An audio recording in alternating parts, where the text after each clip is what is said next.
Mes chers amis, je crois que le moment est venu pour moi de donner mon avis sur la situation du FCA. Il y a eu un audit qui a été rendu. On a vu combien le club rencontre un certain nombre de difficultés. Mon inquiétude aujourd'hui, quand je regarde les chiffres, 240 000 € de déficit en octobre de l'année dernière, je me dis qu'il y a un problème au sein de cette formation locale et est-ce qu'elle va est-ce que cette équipe va pouvoir tenir le coup jusqu'à la fin de cette saison? À partir de là, si le club n'est pas capable, arrêtons tout dès maintenant.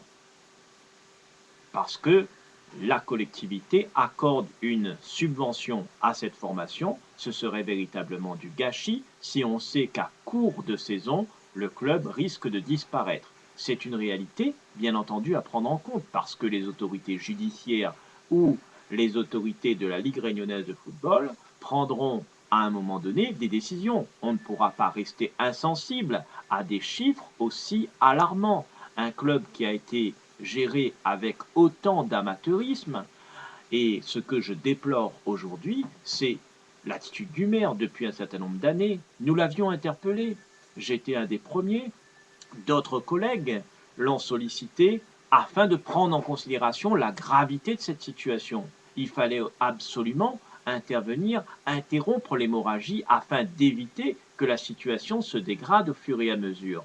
Et aujourd'hui, malheureusement, on voit que le FCA est dans une situation extrêmement compliquée sur le plan financier.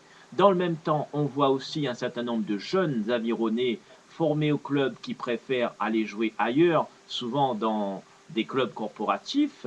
C'est vraiment le signe qu'il y a un véritable malaise. Dans un club de première division, il y a un seul avironné. Je trouve cela vraiment dommage.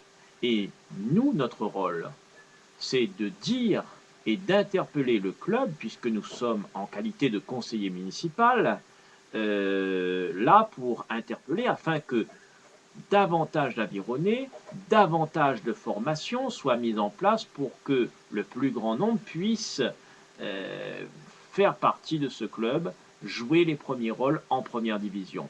Moi, je suis pessimiste quand je regarde ce qui a été décrit dans cet audit qui a été rendu récemment et j'espère pouvoir être démenti, mais je crains malheureusement que cette situation est à un point de non-retour.